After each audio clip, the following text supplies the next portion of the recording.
भारत और रूस के बीच दोस्ती लगातार आसमान छू रही है।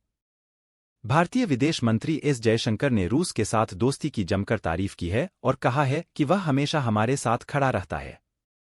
इस बीच ताजा आंकड़ों खुलासा हुआ है कि साल 2023 में भारत और रूस के बीच व्यापार ने सारे रिकॉर्ड तोड़ दिए हैं।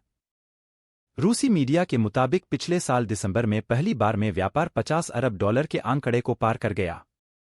पिछले साल भारत और रूस के बीच कुल व्यापार $65 अरब रहा।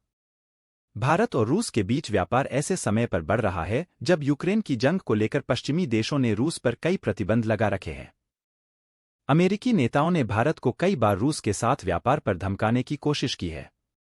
व्यापार के आंकड़ों के मुताबिक भारत और रूस के बीच व्यापार में बहुत तेजी आई है। पिछले साल के अंत में रूसी उत्पादों का भारत का आयात 1.8 गुना बढ़कर $60.1 बिलियन हो गया। रूस अब केवल चीन से पीछे है। इस बीच भारतीय वस्तुओं का निर्यात 1.4 गुना बढ़कर $4 बिलियन हो गया। भारत रूस से मांग कर रहा है कि वह छूट दे ताकि भारत का निर्यात भी बढ़े। इससे रूस भारत का चौथा सबसे बड़ा व्यापारिक भागीदार बन गया।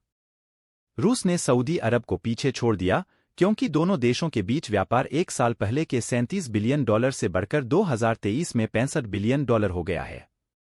हालांकि अमेरिका भारत का प्राथमिक व्यापारिक भागीदार बना हुआ है, इसके बावजूद दोनों देशों के बीच व्यापार की मात्रा में 9% की गिरावट आई है और यह $119 बिलियन हो गई है।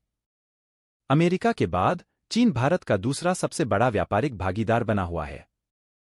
हालांकि कुल व्यापार 2% घटकर $116 बिलियन हो गया है, जबकि यूएई तीसरे सबसे बड़े व्यापारिक भागीदार के रूप में है।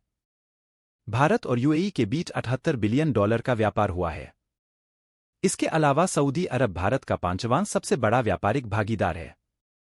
भारत और सऊदी अरब के बीच में कुल $44 अरब का व्यापार हुआ।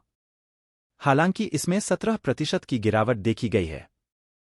भारत के शीर्ष 10 व्यापारिक भागीदारों में Singapore $34 billion, Iraq $33 billion, Indonesia $30 billion, Netherland $28.4 billion और दक्षिण कोरिया $27.7 बिलियन शामिल हैं। भारत और रूस के बीच इस साल व्यापार और ज्यादा बढ़ सकता है। यह व्यापार तब बढ़ रहा है जब अमेरिका और पश्चिमी देशों ने कई बार भारत को धमकाने की कोशिश की है, लेकिन भारत रूस के साथ दोस्ती पर बरकरार है।